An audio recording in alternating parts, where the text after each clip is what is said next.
Shalom, salam damai sejahtera. Tuhan kita tetap menyertai kita, amin. Immanuel, Allah selalu beserta kita. Jangan ragu dan jangan bimbang, dimanapun kita berada, Tuhan Yesus menyertai kita. Karena Dia adalah Immanuel, ya. Dalam susah, Dia Immanuel. Dalam suka, Dia Immanuel. Dalam kaya, Dia Immanuel. Dalam miskin, Dia Immanuel. Immanuel tidak dapat diukur dengan segala situasi kondisi kita, tetapi Immanuel segala hal Tuhan Allah menyertai kita. Haleluya. Bapak Ibu Saudara-saudara, saya akan menyampaikan firman Tuhan pada hari ini. Topik tema yang akan saya sampaikan adalah eksegesis atau eisegesis. Ini istilah. Ini tidak tercantum di Alkitab, tapi ini istilah. Bapak Ibu bisa bedakan istilah, ya. Nanti jangan dibilang, di mana ayat Pak eisegesis, di mana eksegesis? Gak ada di Alkitab tertulis. Tapi ini suatu istilah. Istilah yang dipergunakan dalam teologis. Contoh Trinitas, gak ada tertulis kata kalimat Trinitas, tapi esensi Trinitas ada, ya. Banyak istilah-istilah di Alkitab yang membuat kita kadang-kala kalau nggak mengerti maka kita bingung, ya. Jadi kita akan pelajari Bapak Ibu Saudara eksegesis atau eisegesis. Bagi yang jemaat awam mungkin agak bingung dengan istilah ini, maka istilah ini saya sampaikan kepada kita. Ada yang sudah paham, ada yang belum paham. Dan hari ini saya harap semuanya mengerti dan paham. Amin. Kenapa saya sampaikan demikian Bapak Ibu Saudara? Karena banyak sekali pengajaran-pengajaran palsu yang bermunculan. Kenapa lagi? Karena banyak sekali perdebatan demi perdebatan teologis yang bermunculan di dunia maya. Apalagi sekarang ini, kalau saudara buka media sosial, baik itu Facebook, baik itu Instagram, TikTok, YouTube, ada di situ konten-konten yang kadangkala kita bisa bingung kalau tidak ngerti, kalau tidak kuat akan kebenaran firman Allah. Muncul kebimbangan, muncul keraguan akan kebenaran firman Allah. Ya, saya buka TikTok. Sebenarnya saya nggak suka dengan konten-konten yang ada di TikTok, terus terang aja. Saya nggak apa kali gitu. Tapi karena ada paket kota gratis TikTok. Wah, saya buka lah TikTok. Saya buka, ada live. Ya, live perdebatan. Saya lihat, waduh, saya dengar. Iya, perdebatan antar agama. Agama I dan agama K. Ya, perdebatan terjadi. Ayat demi ayat disampaikan, dibantah, sampaikan, bantah. Tidak bisa orang kita, kalangan orang percaya, Kristen, berdebat dengan mereka. Mereka selalu mengatakan, kami menang. Kita balas pun, mereka merasa menang. Begini, kami tahu Alkitab. Hati-hati Bapak Ibu Saudara, non-Kristen, banyak yang tahu Alkitab, megang Alkitab, mempelajari Alkitab. Alkitab kita mudah sekali, tapi kitab agama lain sulit sekali kita baca. Kita buka Alkitab agama lain, iya bahasa Sanskerta, bagaimana saya bisa mengerti bahasa Sanskerta? Saya buka Alkitab yang lain, mungkin Bapak Ibu Saudara, ya saya lihat, ya bahasa Arab, bagaimana kita bisa mengerti bahasa Arab? Tetapi bahasa di Alkitab adalah bahasa yang mudah dimengerti, mudah dibaca bagi semua suku, kaum, dan bahasa. Karena firman Allah harus diberitakan kepada seluruh bangsa. Jadi Alkitab ini Bapak Ibu Saudara bukan bahasa Ibrani dan bukan bahasa Yunani. Tapi Alkitab ini yang kita sekarang pegang ini adalah bahasa Indonesia. Kalau Alkitab ini bahasa Yunani dan bahasa Ibrani, tentunya saya tidak mengerti dan saya bisa dibodoh-bodohi. Tetapi Alkitab kita ini transparan, terus terang. agar semua orang tahu kebenaran firman Allah, perjanjian lama dan perjanjian baru. Perjanjian lama 39 kitab, perjanjian baru 27 kitab, itu harus kita pahami. Ini sudah dikanonkan bapak-bapak gereja. Selebihnya itu adalah ajaran-ajaran yang tidak sesuai, tidak selaras dengan Alkitab. Maka kalau dibilang Alkitabiah harus sesuai perjanjian lama dan sesuai dengan perjanjian baru. Maka disebut Alkitabiah. Maka exegesis atau exegesis ini masalah penafsiran, ya, yang sering terjadi perdebatan antara denominasi gereja. Saya buka lagi, ada juga perdebatan antara denominasi gereja. Saya lihat, buka lagi, ya. Kalau masalah perdebatan Bapak Ibu Saudara, bagi kita yang awam, gak usahlah dengar-dengar. Pusing kepala, ya. Saya dulu pernah pusing kepala saya. Tak paham firman Allah, tak mengerti firman Allah. Masih masa muda, jumpa di lapangan Merdeka, lagi olahraga. Masa muda dulu ya, masa muda dulu memang saya tetap hobi berolahraga sampai sekarang. Ini baru pulang dari lomba lari tadi 5 km. Ya. Nah, jadi di sana jumpa saya ketemu dengan seorang dilayani saya. Dibukalah Alkitab, lihat mujizat itu jahat. Setiap orang berseru kepada Tuhan, Tuhan melakukan mujizat. Tuhan, aku sudah bernubuat demi namamu, mengusir setan demi namamu. Ya, dibuka ayatnya, dijelaskan kepada saya. Iya ya, itu Pak, itu Bang, jahat itu mujizat itu. Gak betul itu mujizat itu. Dibuka, saya bingung, gak bisa komen, gak bisa balas apa yang diperkatakan orang tersebut. Kristen asing bagi saya, ya, nggak bisa saya balas. Ya, akhirnya saya bingung, ya. Nah, kenapa? Tidak punya landasan exegesis dan eisegesis. Hari ini kita akan pelajari, amin. Supaya nanti Bapak Ibu kalau buka YouTube, tak sengaja pun ada acara-acara konten perdebatan, saudara bisa minimal merespon satu kata aja. Gak usah kita teruskan lagi. Saya respon satu kalimat. Karena dibilang di situ Roh Kudus adalah Jibril katanya. Ini konten mereka gitu. Roh Kudus adalah Jibril. Saya komen, tunjukkan ayatnya di QS nomor berapa ada tertulis Roh Kudus itu Jibril. Kirim. Nggak ada yang memperhatikan. Kirim lagi, kirim lagi. Dibalaslah jawaban saya. Bacot loh katanya. Bahasa-bahasa kotor. Begitu keajarannya. Beda kalau konten Kristen membuka TikTok untuk perdebatan, ruang perdebatan. Semua kalimatnya sopan. Tuhan Yesus mengasihimu. Kau hina pun Yesus kami, gak ada masalah bagi kami. Gak sakit hati kami. Macam-macam ya. Nah, di konten Kristen kita diajari membalas dengan kasih. Gak boleh kita katakan kurang ajar. Dibalas dari situ komen. Lihat lu, Tuhanmu itu disalib, gak berpakaian. Dihina-hina kita di situ. Saya doakan Tuhan, setiap orang yang menghina engkau, saya percaya Roh Kudus akan menjamah dia. Begitu, amin. Jangan dibiarkan begitu Bapak Ibu. Saya terus muncul rasa kasihan kalian. Kau mati nanti, gak masuk surga, kasihan. Karena surga yang penguasa surga Tuhan Yesus. Kau hina-hina pun Alkitab, kau celah-celah pun Tuhan Yesus, nanti kau akan lihat Roh Kudus akan menjamahmu. Semakin dihina Tuhan Yesus, semakin karya Roh Kudus akan menjamah orang tersebut. Amin. Seperti Saulus, ya kan? Saulus pembunuh umat Kristen di gereja mula-mula dihina Yesus. Dibunuh orang-orang yang percaya pada Yesus. Dan akhirnya Yesus menemui Saulus. Saulus, mengapa engkau aniaya aku? Jadi Tuhan Allah, Tuhan Yesus akan menjamah seorang itu. Amin. Syaratnya kalau ada yang berdoa. Siapa yang berdoa sehingga Saulus bertobat?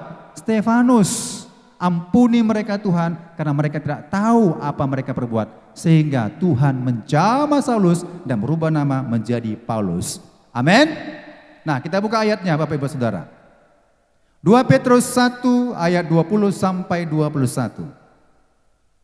Di atas sudah ada di layar. Saya ketik semuanya supaya mudah kita memperhatikan. Mari kita baca ayat ini bersama-sama. 2 Petrus 1 ayat 20 sampai 21, 1, 2 ya. Yang terutama harus kamu ketahui ialah bahwa nubuat-nubuat dalam kitab suci tidak boleh ditafsirkan menurut kehendak sendiri. Sebab tidak pernah nubuat dihasilkan oleh kehendak manusia, tetapi oleh dorongan Roh Kudus orang-orang berbicara atas nama Allah. Ini Alkitab Perjanjian Lama dan Perjanjian Baru. Ya. Kita baca Alkitab ini Bapak Ibu Saudara, tentunya muncul dua penafsiran. Satu, penafsiran menurut kehendak sendiri. Bisa? Bisa. Bisa. Kalau saya baca Alkitab, saya buat baca demi ayat, saya buat penafsiran diri saya, bisa. Kemudian penafsiran yang selanjutnya, penafsiran yang didorong oleh kehendak Roh Kudus. Bisa? Bisa. Saya serahkan otak saya ini, pikiran dan perasaan saya ini, saya serahkan kepada Kristus. Tuhan, jikalau ada yang salah Tuhan, benahi supaya apa yang saya sampaikan kebenaran firman-Mu, Roh-Mu yang berkata-kata. Itu kehendak Roh. Bukan kemauanku, tapi kehendak Roh.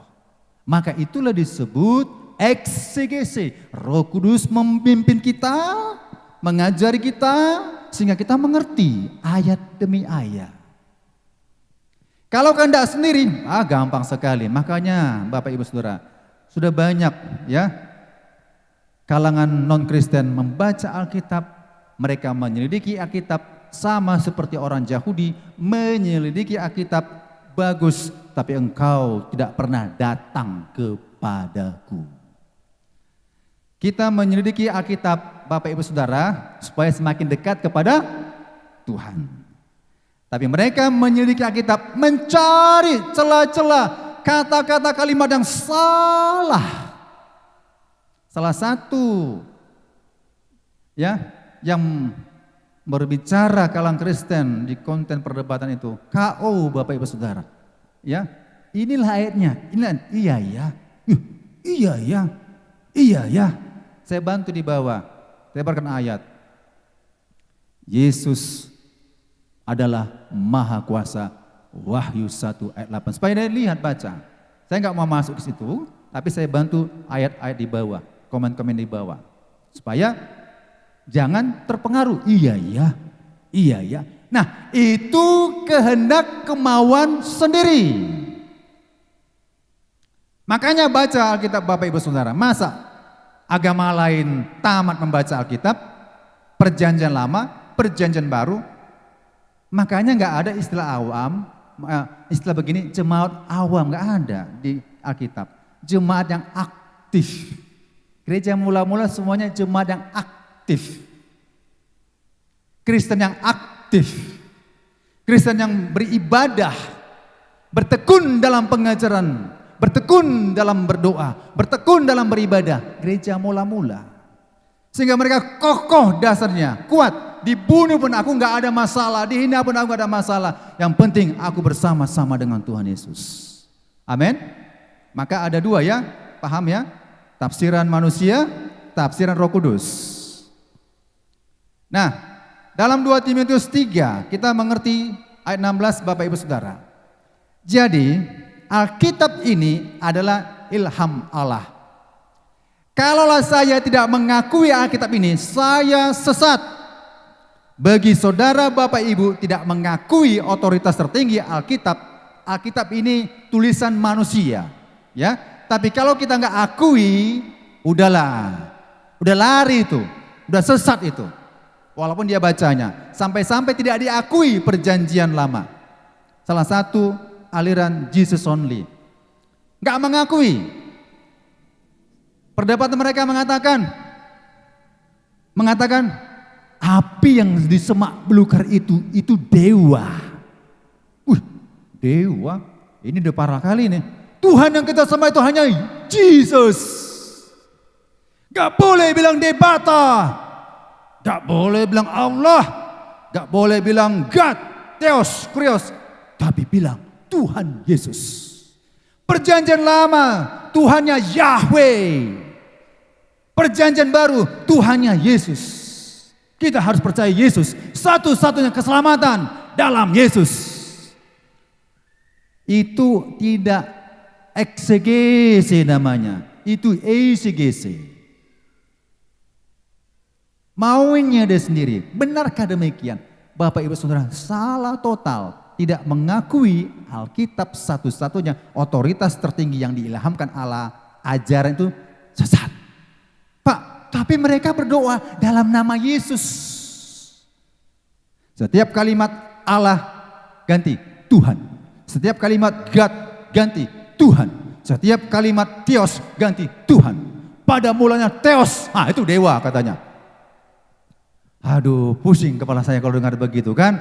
Ini memang suka-suka aja mereka mengobok-obok Alkitab. Tuhan jamah mereka, bukakan mata rohani mereka. Kan begitu ya kita doakan. Jadi Alkitab ini ilham Allah, amin. Tidak ada satu kata, kalimat yang salah. Tidak ada ayat berlaga dengan ayat. Tidak ada ayat anti dengan ayat lain. Dilaga-laga, enggak ada. Ayat menjelaskan ayat. Itulah Alkitabiah. Ajaran lain mengatakan, tuh lihat ayat ini, tuh lihat ayat ini, berlaga. Tunggu dulu, itu penjelasannya perlu banyak penyingkapan. Ada yang mudah langsung bisa dijawab, ada dijawab sumber-sumbernya ayat demi ayat. Enggak boleh ayat Alkitab dilaga. Setiap perdebatan, ayat laga ayat, ayat laga ayat, ayat laga ayat, itu namanya penyesatan. Jadi Alkitab ini diilhamkan Allah, bermanfaat untuk mengajar, untuk menyatakan kesalahan, untuk memperbaiki kelakuan, dan untuk mendidik orang dalam kebenaran. Ini kita pegang. Kalau sempat enggak kita akui firman Allah ini, perjanjian lama, perjanjian baru, berarti poin keempat gugur. Untuk mendidik orang dalam kebenaran, berarti perjanjian lama dan perjanjian baru. Itu harus kita mengerti dan pahami. Amin. Nah, Bapak Ibu Saudara, jadi Alkitab ini tidak boleh ditambah dan dikurangi. Ya. Beberapa ayat saya baca. Dalam Ulangan 4 ayat 2. Janganlah kamu menambahi apa yang kuperintahkan kepadamu, dan janganlah kamu menguranginya. Dengan demikian kamu berpegang pada perintah Tuhan Allahmu yang kusampaikan kepadamu. Ini perjanjian lama, Ulangan 4 ayat 2, Amsal 30 ayat 5 sampai 6, dan di perjanjian baru Wahyu 22 ayat 18 ayat 19. Setiap orang yang menambahkan sesuatu perkataan ini tentunya akan mendapat malapetaka. Apalagi dikurangi, akibatnya juga akan mendapat malapetaka. Jadi kalau saudara, saya, Bapak Ibu Saudara menafsirkan ayat Alkitab ini, saya tambah-tambah, berarti saya enggak diberkati Tuhan. Saya kurang-kurangi, enggak ada itu. Ini kan tertulis untuk orang ini bukan untuk kita. Ini tertulis untukmu, ini bukan untuk saya. Saya kurang-kurangi, tak diberkati Tuhan kita. Tapi kita percaya seluruh Alkitab ini semuanya perjanjian lama, perjanjian baru. Kita harus imani dan kita harus percaya ya. Amin. Tidak boleh ditambah dan dikurangi. Nah, kemudian ada orang mengatakan begini, kalau kita punya otak, akal budi, punya pengetahuan, tentunya kita bisa bahas Alkitab kalian itu. Perjanjian lama, perjanjian baru, menurut logika, bisa dijangkau. Tuhan kan ciptakan kita logika dan pengertian dan pengetahuan. kita bisa jangkau. Kalian, agama kalian membingungkan. Beginilah kata Alkitab, beginilah kata Alkitab, begini kata Alkitab. Bapak Ibu Saudara, Ulangan 29 ayat 29 berkata, ya, hal-hal yang tersembunyi ialah bagi Tuhan, Allah kita. Tetapi hal-hal yang dinyatakan ialah bagi kita dan bagi anak-anak kita sampai selama-lamanya, supaya kita melakukan segala perkataan hukum Taurat ini. Ada bagian-bagian yang bisa kita bahas secara logika, pengertian kita, pengetahuan kita. Tapi ada bagian-bagian yang masih terselubung. Perlu hikmat Roh Kudus, pimpinan Tuhan yang luar biasa, membuat kita mengerti dan memahami. Jadi gak selamanya harus bilang logika Pak, semua harus logika Pak. Allah kalian gak Allah logika. Nah, Bapak Ibu Saudara, itu kan membatasi ya. Nah, di Yesaya 55 ayat 9. Seperti tingginya langit dari bumi, demikianlah tingginya jalanku dari jalanmu, rancanganku dan rancanganmu. Mazmur 139:6. Terlampau ajaib bagiku pengetahuan itu, terlalu tinggi, tidak sanggup aku mencapainya. Otak kita ini gak bisa menjangkau pikiran yang maha kuasa.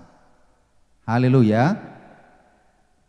Kalaulah saya bisa menjangkau yang maha kuasa, suatu hari kelak saya akan jadi maha kuasa. Saya tonton film bercerita tentang dewa, manusia menjadi dewa. Bolehkah kita nonton? Boleh, tapi ambil hikmatnya saja. Film kungfu sebenarnya. Aku hebat, sakti mandraguna, aku mau sama seperti Allah, seperti dewa gitu katanya. Ya, dia pelajari ilmu, dan ada tangga menuju suatu angkasa yang tinggi, lewat kena petir, nyala, dia terbang, dia sampailah di atas, jadi dewa. Ya, manusia jadi dewa, bisa dijangkau ya, jadi dewa. Tapi manusia sampai kapanpun tidak bisa menjadi Tuhan.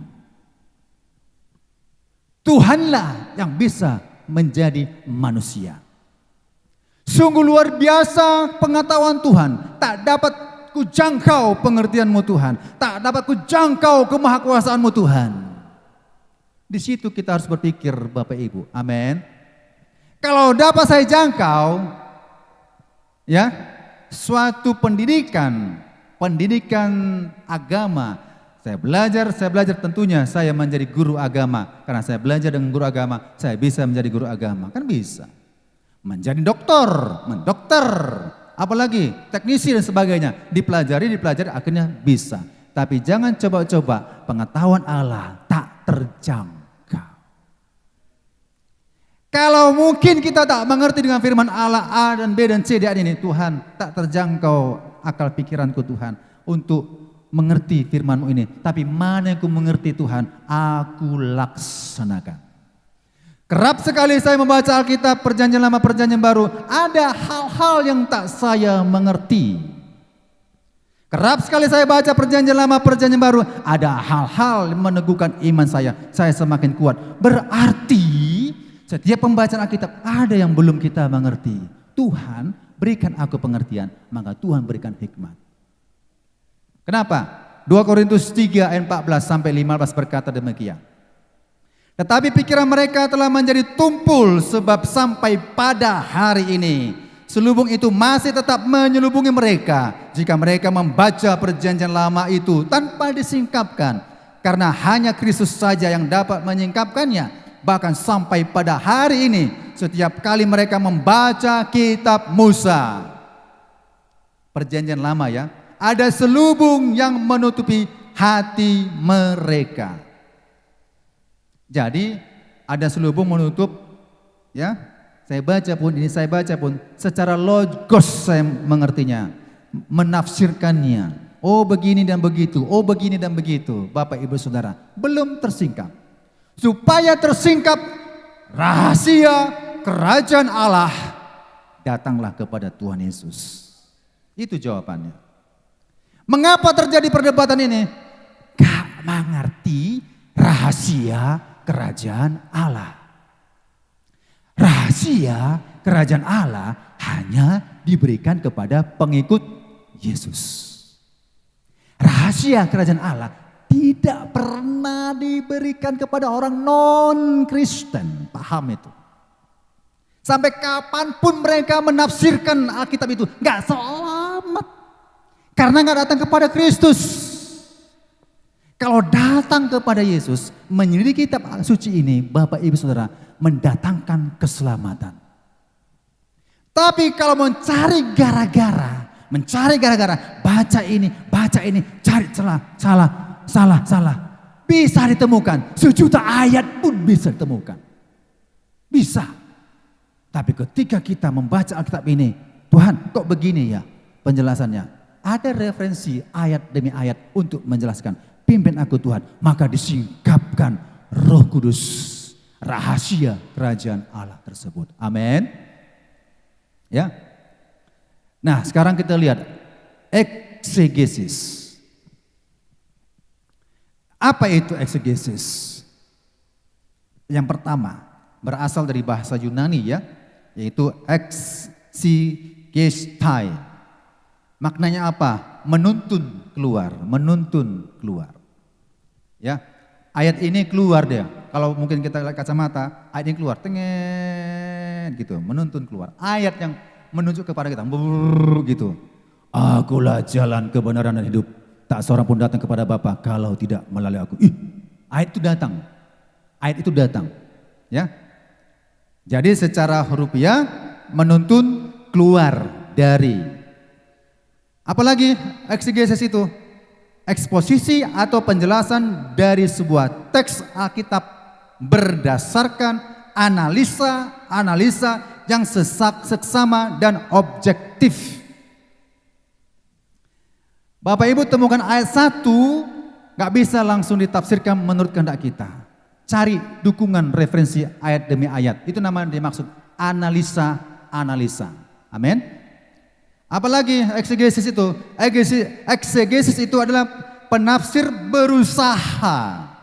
berusaha mengeluarkan isi yang terkandung di dalam teks Alkitab. Dikeluarkan. Apa maknanya ini? Apa maksudnya ini? Dikeluarkan. Kemudian eksegesis itu apa? Menjelaskan ayat demi ayat secara alkitabiah. Ini ya, ini patokan. Jadi nggak suka-suka kita menafsirkan. Ada pendeta mengatakan demikian, nggak perlu kita sekolah teologi ya. Roh Kudus pimpin kita. Apa itu STH? Semakin tinggi hati nanti. Lanjut MTH, makin tinggi hati. Itu saya baca. Kalau ada itu saya berikan komen lagi kan, bukan untuk berdebat. Komen sekilas, gak perlu panjang. Maaf Pak, manusia perlu pendidikan. Di era sekarang pendidikan ini banyak. Ya, salahkah saya menjadi sarjana teknik memperoleh pendidikan? Salahkah saya menjadi dokter, gelar saya dokter? Salah? Di mana? Gak ada salahnya. Dibalas lagi itu ahli Taurat. Orang Farisi, aduh dibandingkan ke sana. Lucu saya dengar demikian. Kita anak Tuhan perlu belajar teologiah. Amin. Ya. Paulus dosennya Gamaliel. Tamatan apa? Mungkin kalau era sekarang sudah doktor teologiah. Dahulu dia dokter teologiahnya adalah tidak percaya kepada Yesus. Baca Alkitab. Ya, hukum-hukum Taurat baca. Udah doktor teologiah, tidak datang kepada Yesus, malah jadi penganiaya umat Kristen. Tetapi ketika dia datang kepada Yesus, pendidikannya mantap dipakai Tuhan. Amin. Lihat tuh Alkitab kita itu. Penulis yang terbanyak pada Perjanjian Baru, Rasul Paulus. Orang yang intelektual, berpendidikan. Jadi salah kalau ada mengaku dirinya pendeta, nggak perlu sekolah-sekolah teologi itu, Sombong katanya, semuanya sombong, itu trauma dia. Traumanya di mana? Mungkin Bapak Ibu Saudara, ya, betul satu sisi. Tamatan teologi ya yang tidak rendah hati berarti kan sombong. Wah, aku udah STH, aku MTH. Sombong, tapi jangan pukul rata semuanya. Ada yang STH dan MTH, dokter teologi ya, yang rendah hati. Kenal Bambang Nursena ya, hamba Tuhan ya, itu udah tinggi itu ilmunya, secara teologianya. Rendah hati, menyampaikan firman Tuhan. Ada juga konten-konten pendeta-pendeta yang tamatan-tamatan sarjana, MTH, yang sombong-sombong, suka-suka aja mengkuar-kuar. Apa itu karismatik, apa itu bahasa roh, apa itu baptisan. Itu urusan dia lah itu. Tapi kita perlu ya belajar firman Tuhan. Maka istilah ini salah satu eksegesis ini di sekolah teologi ini sudah ditekankan, diajarkan bagaimana untuk namanya menafsirkan firman Allah. Seperti inilah salah satu bahan materi yang disampaikan dan saat ini saya sampaikan kepada Bapak Ibu Saudara. Ya, jadi sumbernya di mana? Sekolah. Jangan dibatasi. Kalau ada niat sekolah teologi, silakan. Ya, Pak, nggak tamat dari Unimed, nggak tamat dari sekolah lain, nggak tamat, udahlah masuk sekolah pendeta. Jangan begitulah ya. Ya, memang saya dulu sekolah bagian jurusan mau perguruan tinggi, bagian teknik sipil. Ya, orang tua saya tahu saya akan berlanjut setelah SMK masuk sekolah kuliah jurusan teknik sipil. Kuliahlah saya, bagus. Tapi sejak saya kuliah 1 tahun, nggak di hati saya lagi. Karena apa? Saya sudah merasakan pertobatan dalam Tuhan. Sudah saya rasakan pertobatan dalam Tuhan, setiap pergaulan aneh bagi saya. Aneh di mana? Pergaulan mahasiswa pada saat itu aneh-aneh tingkah lakunya. Pulang kuliah, entah kemana-mana, merokok, entah kemana, minum-minum entah kemana. Akhirnya saya sendirilah yang asing, merasa asing. Sehingga saya kalau kuliah dulu, Bapak Ibu Saudara, saya sering ke perpustakaan, baca-baca buku. Dianggaplah saya kurang bergaul. Akhirnya saya ambil keputusan sama orang tua, Pak, saya tak kuliah lagi lah. Nanti rencana saya akan kuliah teologi ya. Sejak saya bilang jurusan teologi ya, dari teknologi kan beda ya, loginya sama, teknologi dan teologi ya. Orang tua saya tidak setuju dan marah besar. Kalau engkau mau lanjutkan sekolah teologi ya, jangan tinggal di rumah. Enggak apa-apa. Enggak benci sama orang tua, enggak apa-apa. Yang penting ikut jalan Tuhan. Amin. Maka saya sekolah Alkitab ya, saya belajar. Bukan, sebenarnya saya sekolah Alkitab bukan tujuan jadi pendeta, bukan tujuan supaya diutus bertani. Ada kerinduan mempelajari firman Allah. Amin. Tingkat kerinduannya ada ya. Puji Tuhan hingga sekarang jadi guru agama. Enggak ada cita-cita saya jadi guru agama. Terus terang sejak kecil tidak ada kepingin cita-cita jadi guru agama. Cita-citanya jadi insinyur. Akhirnya jadi guru agama. Kan nggak tahu kita jalan Tuhan kan? Jalanku bukanlah jalan Tuhan. Jalan Tuhan yang menentukan jalannya kita. Haleluya. Nah, jadi itulah eksegesis dan kita lihat eisegesis. Apa itu eisegesis? Eisegesis secara harafiah egestai, bahasa Yunani juga, berasal dari bahasa Yunani, artinya menuntun masuk ke dalam. Ya, paham ya? Menuntun masuk ke dalam. Apa yang kupikirkan, kupaksa ke dalam. Kalau eksegese, firman Allah itu memaksa kita harus mengerti. Yesus itu selamat, amin. Yesuslah hakim, amin. Yesuslah yang maha kuasa, amin. Itu ayat yang muncul ke kita. Tapi kalau secara eksegesis, Yesus Tuhan, nggak mungkin. Yesus itu manusia. Yesus Tuhan, nggak mungkin, dia sekedar nabi saja. Itu pemikiran kita. Itulah maksudnya pemikiran masuk ke ayat Alkitab. Kemudian eksposisi atau penjelasan dari sebuah teks Alkitab berdasarkan pada sebuah pembacaan subjektif dan tanpa analisa. Kemudian penafsir memasukkan ide-ide, pandangan-pandangannya sendiri ke dalam teks Alkitab. Dan kemudian eisegesis itu memperalat ayat demi ayat untuk mengukuhkan pendapatnya. Diperalat ayat demi ayat. Suka-suka dia. Tanpa ada aturan main. Tanpa ada aturan main, ketentuan-ketentuan yang telah ditentukan Tuhan. Suka-suka dia. Roh Allah itu melayang-layang. Ha, ketawa-ketawa dia. Masa seperti layang-layang? Roh Allah melayang-layang. Roh Allah melayang-layang. Lucu ya dengarnya begitu. Kalian sembah Yesus itu. Yesus itu batu. Mana ayat ini? Ayatnya saya tunjukkan ayatnya ini. Yesus batu penjuru. Yesus batu penjuru. Batu, Yesus itu batu. Kalian sembah batu. Suka-sukanya diperalat ayat demi ayat. Aneh kan? Nah, Bapak Ibu Saudara, itu disebut eisegesis. Dan kita harus tahu prinsip eisegesis. Ya, prinsip eisegesis Bapak Ibu Saudara, yang pertama, lihat sumbernya. Dari bahasanya kita tahu, dari tata bahasanya. Jadi Alkitab ini ada dua bahasa, Perjanjian Lama bahasa Yunani, maksud saya Perjanjian Lama bahasa Ibrani, Perjanjian Baru bahasa Yunani. Tentunya ada aturan-aturan bahasa di situ, nggak suka-suka kita, ya. Kita harus tahu sumbernya, bahasanya, dan tata bahasanya. Ada struktur kalimatnya bagaimana, kata demi kata, dan aturan bahasa. Ya, ini harus kita pahami. Jadi itu prinsip eksegesis. Dipahami dulu bahasanya. Kemudian prinsip eksegesis, sejarah. Siapa penulisnya ini? Oh, Musa.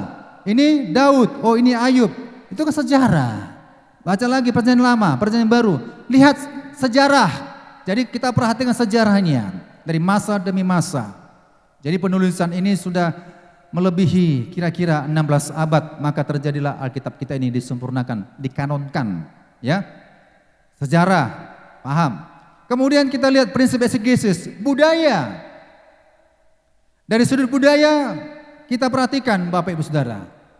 Budaya, contohnya begini. Saya protesnya begini. Semua mereka bilang menurut agama mereka. Adam agama mereka, Musa agama mereka, Daud agama mereka. Ya. Mereka ini katanya menyembah saya balaslah. Abraham, di mana ayatnya? Di kitab QS yang mengatakan keturunan Arab, gak ada, gak dibalas. Bacot lo, ini lo, gitu aja balasnya, aneh-aneh gitu. Enggak akademis jawabannya. Ya. Di mana? Karena saya protes, kok pukul rata semuanya. Ya Arab itu kan menurutkan agama ini gitu. Jangan kau campur baurkan dengan Abraham, Ishak dan Yakub. Abraham, Ishak, Yakub, Israel, Yahudi, Kristen. Gak nyambung loh. Dipaksakan. Oh, itu mereka agama kami katanya. Waduh. Suka-suka aja secara eisegesis. Seharusnya eksegesis, sejarah dan budaya itu sudah berbeda. Itu contoh aja kasus, ya, budaya. Pemahaman kalimat-kalimat di Alkitab juga kita perlu periksa menurut budayanya. Contoh, Yusuf dan Maria, mereka bertunangan mereka. Tapi Yusuf memanggil Maria, istriku. Ya. Maria memanggil Yusuf, suamiku. Budaya kita boleh nggak gitu? Nggak ada budaya kita, apalagi orang kita Batak. Tunggu kalian diberkati dulu di gereja, boleh panggil jadi sah suami istri. Tapi budaya Israel, tradisi Yahudi di sana yang sudah dipertunangkan itu, mereka disebut suami istri, tapi belum boleh tinggal serumah. Tunggu nanti hari pemberkatannya baru boleh serumah. Itu kan budaya, jangan nanti kita pahami. Loh Pak, kok Yesus dibilang suami? Karena kita lihat dari budaya. Kita ini dipertunangkan dengan satu suami, yaitu Yesus Kristus. Maka kita bilang Yesus adalah suamiku, kita sudah diikat. Suatu hari kita kalau akan menikah, itu pernikahan anak domba. Haleluya. Itu budaya. Jadi ada hal-hal budaya harus dipahami. Kemudian secara geografis, ya, di daerah panas, daerah dingin, daerah laut, daerah gunung, tentu berbeda pemahaman-pemahamannya. Tentu ada ayat-ayat disampaikan gak cocok disampaikan di Papua misalnya. Terimalah perjamuan kudus. Inilah roti katanya. Tapi yang dipegang adalah sesagu, bukan roti. Inilah anggur, air kelapa. Kenapa? Budaya, gak ada di sana anggur dan roti yang seperti kita makan. Contoh itu, secara geografisnya aja berbeda. Nah, kemudian prinsip exegesis ada juga gaya bahasa. Ada simbol-simbol di Alkitab banyak, genrenya juga, apakah itu puisi, apakah itu surat, ya, mengandung nubuatan, ya, pewahyuan dan sebagainya. Jadi kita harus mengerti gaya bahasa di Alkitab. Janganlah enak mengejek dengan tanpa ada apa ya, bebas pulsa, nggak ada bayar dia ngomong begitu maksud saya. Ngomongnya begini, Roh Kudus melayang-layang seperti layang-layang melayang-melayang. Waduh, maka Allah berjalan-jalan di Taman Eden. Dulu Allah lu manusia, Allahnya bisa berjalan-jalan di Taman Eden.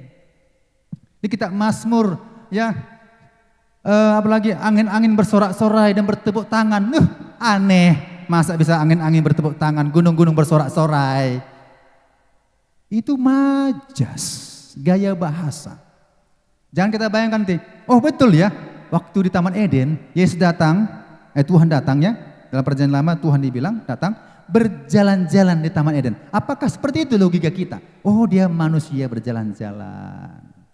Yesus duduk di sebelah kanan tahta Allah, kita bayangkan, duduklah sebelah kanan Allah. Itu mengandung arti majas, yang perlu penjelasan secara alkitabiah. Sehingga mereka begitu mudah melecehkan, ya kan, menghina, ya terserah. Tak mengerti majas, sedangkan kita sekolah apapun dari tingkat SD, SMP, SMA dan tamatan perguruan tinggi, majas pun dipelajari, ya kan. Engkaulah bulan, engkaulah bintang. Lu bulan lu, kan enggak kan? Banyak ya, seperti lagu, ya kan. Bertanya kepada rumput yang bergoyang, memang dia manusia bisa bertanya. Semut-semut kecil, nah gitu kan. Jangan majas, Islam majas dianggap realita seperti itu dia. Tuh Yesusmu batu penjuru. Ketawa lagi, haha. Jadi kita harus mengerti prinsip exegesis, majas, gaya bahasa, simbol-simbol di kitab Wahyu banyak, ya. Jenis-jenis apanya Alkitab, ada puisi, ada sastra, ada sejarah dan sebagainya. Amin. Nah, Bapak Ibu Saudara, kita bahas satu dulu. Ini sering diperdebatkan. Tentang Tritunggal. Ya. Betulkah Allah kita tiga? Kalau saya non-Kristen, saya akan mengatakan orang Kristen Allahnya tiga. Allahnya tiga. Sampai saya akan menghina orang Kristen. Allah lu beranak. Masa ada Allah Bapa, Allah Mama, Allah Ibu, Allah Anak, Allah Kakek, Allah Opung. Logika kan? Logika. Ya. Tapi secara exegesis, pernyataan ini sudah tertulis di Alkitab.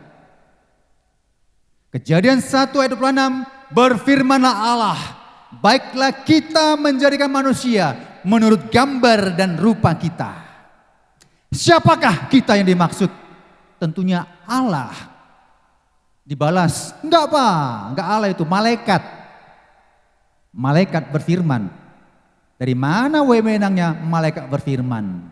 Enggak ada. Malaikat katanya. Itu exegesis pemikirannya. Malaikat. Tidak. Allah berfirman, berfirmanlah Allah, baiklah kita jamak. Beda kalau bilang berfirman Allah, aku menjadikan manusia menurut gambar dan rupa aku, itu berbeda pengertiannya. Berfirman Allah, baiklah kita belum disingkapkan dalam perjanjian lama. Belum. Karena perjanjian lama merupakan bayang-bayangan. Perjanjian baru adalah wujud realita kenyataan. Harus kita mengerti itu.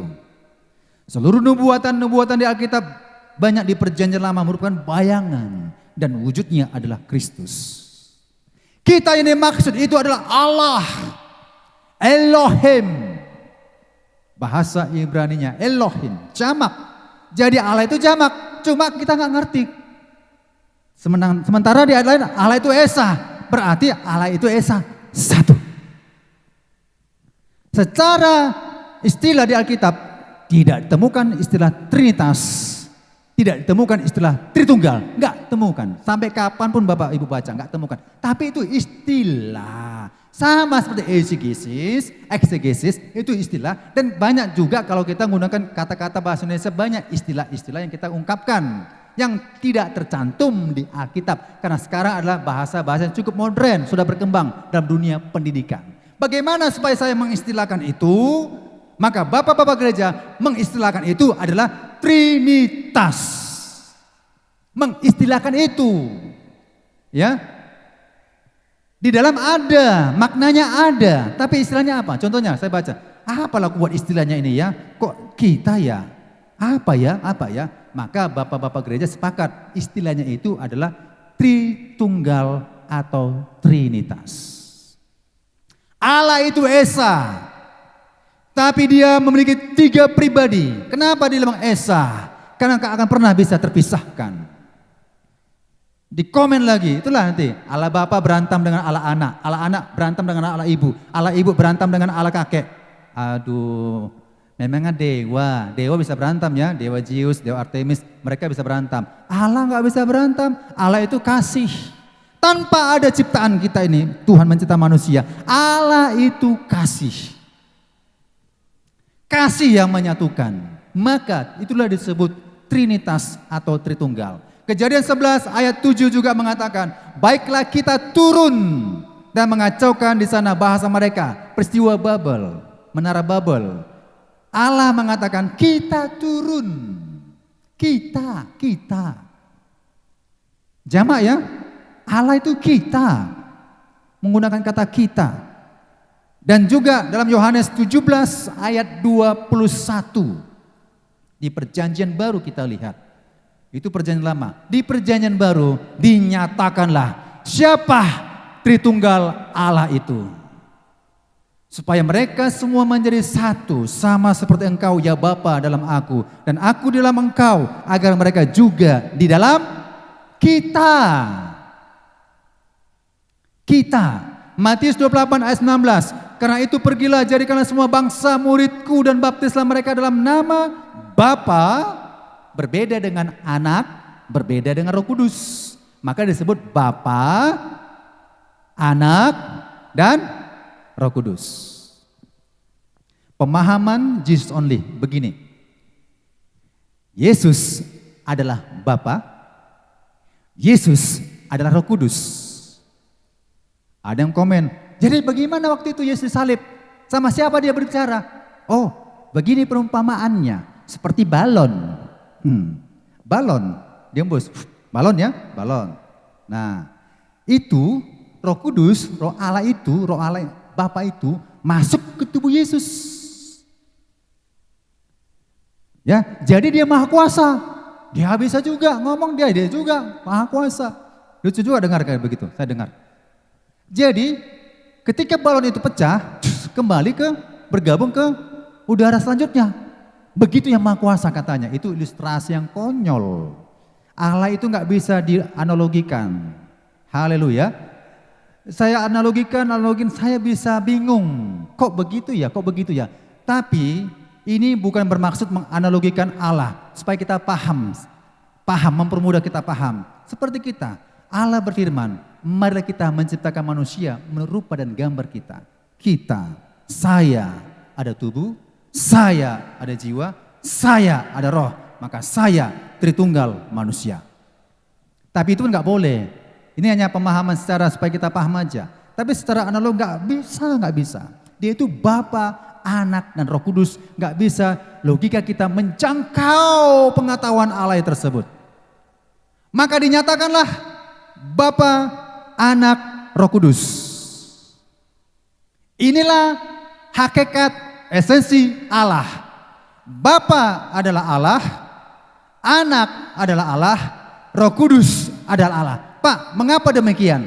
Karena Bapa tidak diciptakan, karena Anak tidak diciptakan, karena Roh Kudus tidak diciptakan. Kenapa disebut Anak? Karena dia datang, Firman datang menjadi manusia. Firman tidak diciptakan. Saksi Yehova mengatakan Firman diciptakan. Ya nggak benar lagi gitu. Pada mulanya adalah Firman. Firman itu tambahnya suatu Allah. Nggak diakui itu Firman itu Allah. Suatu Allah diciptakan. Jadi pemahaman mereka, saksi Yehova, mereka mengatakan Yesus itu diciptakan. Salah. Bapa esensinya hakikatnya Allah. Yesus hakikatnya Allah. Roh Kudus hakikatnya Allah. Kita mengenal istilah Allah itu hakikat, amin, bukan nama ya. Mungkin agama lain menyebutnya nama, terserah ya, terserah, itu pemahaman mereka. Tapi dalam Kristen, istilah Allah itu hakikat, hakikat. Saya astu, hakikatnya apa? Manusia. Manusia. Saya nggak bisa hakikatnya Allah, saya manusia. Itu hakikat. Gabriel, makhluknya apa hakikatnya? Makhluknya malaikat, malaikat. Tak akan pernah dia menjadi manusia. Nanti saya bercerita, malaikat katanya bisa jadi manusia. Ya. Bunga, benda begini, binatang dan sebagainya, itu hakikat. Binatang itu hakikat. Hakikat. Pahamnya hakikatnya? Hakikat. Maka dibilang Allah. Hakikat yang tidak diciptakan, hakikat yang tidak bisa dimusnahkan, hakikat yang tidak bisa dihapus, dilenyapkan, hanya satu, yaitu Allah itu sendiri. Gak bisa dihapuskan. Malaikat bisa dihapuskan, manusia bisa dimusnahkan, binatang bisa dimusnahkan, tumbuh-tumbuhan bisa dilenyapkan, semua ciptaan bisa dilenyapkan, tetapi Sang Pencipta disebut Allah, itu hakikatnya gak bisa lenyap karena dia tidak diciptakan. Amin. Harus kita paham itu mengenai Tritunggal. Nah, dalam 2 Korintus 13 ayat 13 dikatakan lagi, kasih karunia Tuhan Yesus Kristus, kasih Allah dan persekutuan Roh Kudus menyertai kamu sekalian. Ada 3 pribadi. 1 Yohanes 5 ayat 7-8. Sebab ada 3 yang memberi kesaksian di mana? Di dalam sorga. Bapa, Firman, dan Roh Kudus. Dan ketiganya adalah, bagaimana saya mengistilahkannya? Ketiga adalah satu ya, istilah kerennya ya. Bagaimana ya? Kan gitu kira-kira. Kita rumuskan yuk. Bapak-bapak gereja. Bagaimana mengistilahkan ini? Ketiganya adalah satu. Oh, 3 in 1. Gak cocok bahasa Inggris, 3 in 1. Oh, bagaimana ya? Oh, Tritunggal lah, Tritunggal atau Trinitas. Itu istilah, amin. Gak ada ditemukan perjanjian lama, perjanjian baru, kata Trinitas atau Tritunggal. Tapi esensinya, hakikatnya ada tertulis. Bapa, Firman, dan Roh Kudus. Saudara bisa bantah kalau ada orang demikian ya, mengenai Tritunggal. Kemudian tentang keilahian Tuhan Yesus. Mereka memikirkan ke satu sisi ilahi, bukan satu sisi pribadi Yesus, manusia. Kita udah tahu ya memang Yesus manusia. Yesus adalah manusia. Yesus adalah raja. Yesus adalah nabi. Betulkah Yesus nabi? Betul. Yesus adalah nabi, penutup, nabi terakhir. Akulah Alfa dan Omega, yang awal dan yang akhir. Habis. Tidak ada lagi nabi-nabi di luar Yesus. Selebihnya nabi palsu. Aku Alfa dan Omega. Betulkah Yesus nabi? Betul. Penutup nabi. Dia datang menggenapi seluruh nubuatan nabi-nabi di perjanjian lama. Dia datang, tutup semua. Aku nabi terakhir. Jadi betul, Yesus adalah nabi yang diutus oleh Bapa. Istilah diutus kan datang ke dunia. Perjanjian lama yang diutus adalah nabi. Jadi Yesus nabi yang terakhir. Bukan nabi yang ke-30, amin. Bukan nabi yang ke-100. Tapi nabi terakhir, itulah Tuhan Yesus. Kita nggak bicara sisi kenabiannya. Supaya kita paham, Yesus memiliki sisi keilahian. Haleluya. Dalam Matius 28 ayat 18. Kepadaku telah diberikan segala kuasa di surga dan di Yesus punya kuasa di bumi ini dan di surga. Itulah disebut Tuhan. Apa beda Tuhan dengan Allah? Gak boleh kita samakan. Allah itu esensinya, hakikatnya. Amin. Bukan nama pribadi dalam versi Alkitab. Iman Kristen bukan nama, esensinya Allah. Apakah itu Tuhan? Tuhan itu artinya sang penguasa. Kalau saya tuan di bumi, saya gubernur, saya tuan. Saya presiden, saya tuan. Saya jadi kepala sekolah, saya tuan. Saya tuan. Maka muncul ayat Alkitab mengatakan Yesus adalah tuan di atas segala tuan. Kalau ada langit masih ada di atas langit. Ya, tapi Yesus ada langit terakhir, begitulah istilahnya kalau kita bayangkan. Dia, Yesus ada Tuhan di atas segala Tuhan atau Tuhan yang dipercaya orang-orang sekitar agama-agama.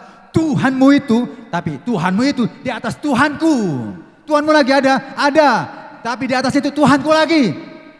Tuhan di atas semua Tuhan keyakinan agama-agama. Baik agama sepelebeku, agama permalim, agama apa saja yang ada di dunia ini. Baik diakui maupun tidak diakui. Dia di atas Tuhan, di atas Tuhan. Maka disebut Tuhan. Kenapa? Penguasa sorga, penguasa bumi. Kalau sekadar penguasa bumi, gak layak disebut Tuhan. Cukup Tuhan saja. Penguasa sorga dan bumi berarti Tuhan. Maka kerap kita baca Alkitab, ya, penyebutan kepada Yesus, Tuhan Yesus. Tuhan Yesus. Dalam Efesus 1 ayat 10 juga mengatakan, Kristus sebagai kepala segala sesuatu, baik yang di sorga maupun yang di bumi. Dia adalah Tuhan, pribadi keilahian tersebut. Yohanes 1 ayat 1 dan 14, firman itu adalah Allah. Firman itu telah menjadi manusia. Di Wahyu 1 ayat 8 mengatakan demikian, Aku adalah Alfa dan Omega dan seterusnya. Kalimat penutup, yang maha kuasa. Masa Yesus yang maha kuasa? Kalau memang kau akui Yesus adalah Tuhan. Justru Yesus adalah Tuhan, dia yang maha kuasa. 2 Korintus 4 ayat 4, Kristus yang adalah gambaran Allah. Kolose 1 ayat 15 sampai 19 kalau Bapak Ibu baca, ia adalah gambaran Allah. Dan juga satu ayat ini sering ditanya, di mana ada tertulis Yesus mengatakan akulah Tuhan? Tunjukkan, di mana Yesus Tuhan? Tunjukkan. Oh iya ya, Yohanes 13 ayat 13. Akulah guru dan Tuhan. Habis. Enggak itu, enggak betul. Ini begitu. Ya udah, jangan banyak ngomong. Ini eksegesis. Ayat menjelaskan ayat, ayat meneguhkan ayat, ayat meneguhkan ayat, ayat meneguhkan ayat, tidak melemahkan satu sama lain. Jadi Yesus berkata, akulah guru dan akulah Tuhan. Maka Thomas melihat Yesus, ya Tuhan, ya Allahku. Thomas, jangan ngomong begitulah. Gak ada Yesus mengatakan begitu. Jangan bicara kau bilang-bilang Tuhan Allah, enggak. Tapi Thomas mengatakan, ya Tuhan, ya Allahku. Haleluya. Itu dari sisi keilahian Tuhan Yesus. Kemudian tentang baptisan air. Ya. Nah, Bapak Ibu Saudara-saudara, saya enggak panjang lebar tentang baptisan air ini. Tapi baptisan air ini menjadi eksegese atau esegese. Karena topik kita ini baptisan air eksegese atau esegese. Secara eksegese, saya nggak bicara secara esegese. Secara eksegese, perintah baptisan air itu kepada orang-orang yang dewasa, ya. Itu lengkap ayatnya. Markus 11 ayat 30. Yesus bertanya, baptisan Yohanes itu dari sorga atau dari manusia? Gak ada yang berani jawab. Kalau kita kata manusia, berarti kita nganggap itu Yohanes nabi. Kalau kita bilang dari sorga, tuh kenapa kau nggak percaya? Nggak dijawab oleh ahli Taurat. Jawabannya gampang. Baptisan Yohanes itu dari sorga. Artinya ajarannya baptisan air itu bersumber dari sorga. Bagaimana caranya, teknisnya? Kita sudah lihat perjanjian baru, teknisnya bertobatlah, hendaklah dirimu dibaptis. Maka orang-orang datang ke sungai Yordan untuk dibaptis. Itu teknisnya, itu eksegesisnya. Ke sungai. Diteruskan lanjut, orang percaya pada Yesus dibaptis seperti itu juga. Gak ada berbicara kepada anak-anak, gak ada satupun kepada anak ucok, butet, bertobatlah kau ya. Gak ada. Secara exegesis, ya bolehlah, terserah dogma gereja. Tetapi secara doktrinnya Alkitab gak ada tertulis. Nah, kita lihat satu Matius 3 ayat 16 dan Kisah Para Rasul ini. Sesudah dibaptis, Yesus segera keluar dari air. Perhatikan kata keluar dari air. Kisah Para Rasul 8 ayat 36 sampai 36. Keduanya turun ke dalam air. Bapak Ibu Saudara, saya tanyalah. Ini baptisan ya, ini teknis baptisan. Tuhan dibaptis di sungai Yordan. Turun ke dalam air. Sungai turun. Ngapain? Pertanyaan ngapain? Ngapain di situ? Karena untuk menggenapkan arti kata baptizo. Baptizo itu ditenggelamkan, dipermandikan, dicelupkan, dikuburkan. Itu artinya. Baptizo itu bukan disiram pakai gayung, bukan dipercik, bukan disemprot. Kau udah dibaptis semprot. Bukan dengan bendera-bendera. Tapi ditenggelamkan, dikuburkan, dicelupkan, dipermandikan. Turun ke dalam air. Salah seorang pakar teologi, saya nggak sepaham dengan beliau, tapi satu sisi saya sepaham. Dia mengatakan begini, orang-orang karismatik dan Pentakosta sangat meneguhkan mengatakan Yesus dibaptis itu tenggelam. Enggak lah. Yesus dimasuk ke air, diambil air, ditaruh kepalanya air. Itu pandangan eisegesis. Dia ambil air, ditaruh kepalanya ke air. Ya, diambil, Yohanes ngambil air, ditaruh ke kepalanya aja, sudah selesai. Saya komen di bawah, kalaulah memang Yesus seperti itu diperbuat, untuk apa capek-capek ke sungai masuk? Mendingan ambil air, taruh baskom di sini, aku dibaptis, ambil air, siram aja aku sini. Betul?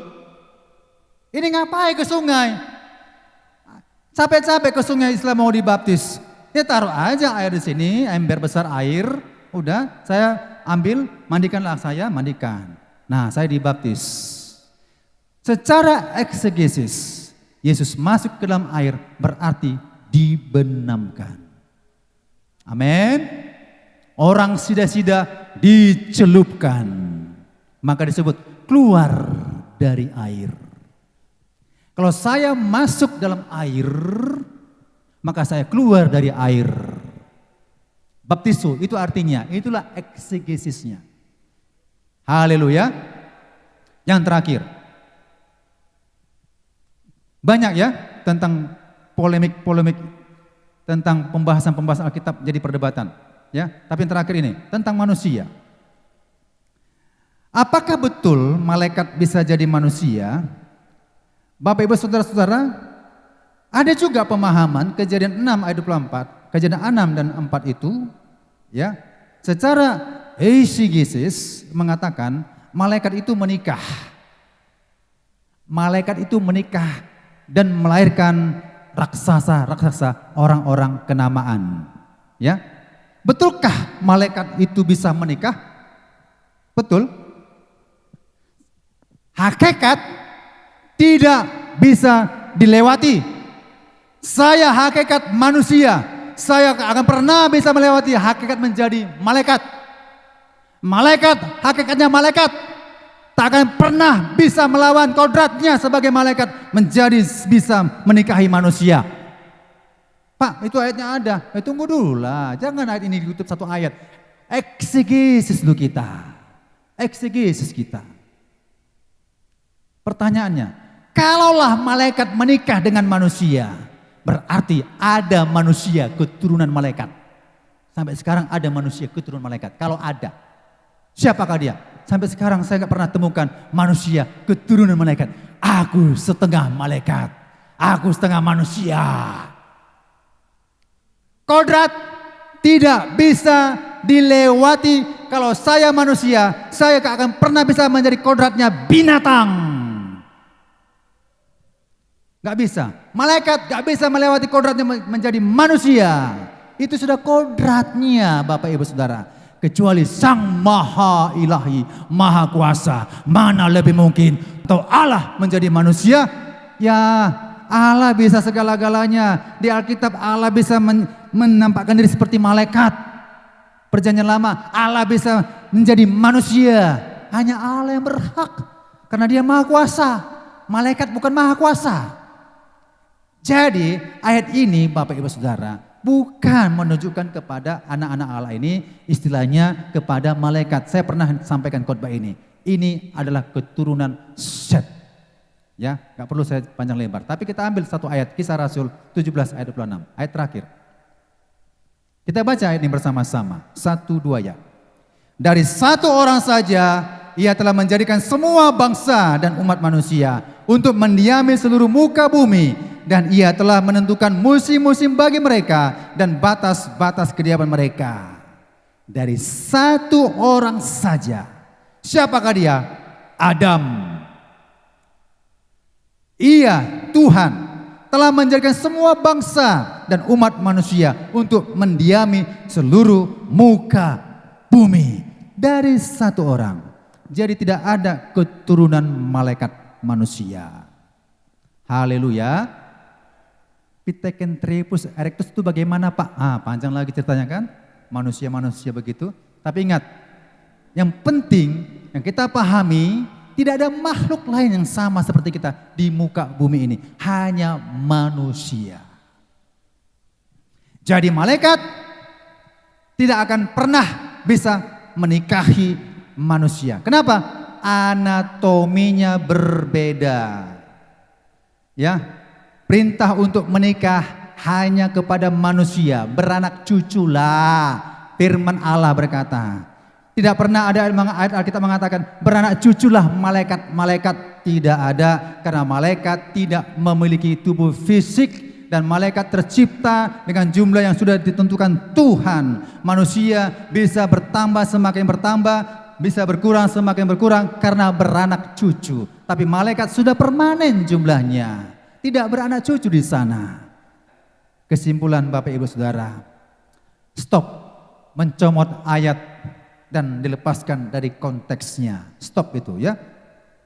Stop juga menafsirkan secara harafiah kiasan yang tidak pada tempatnya.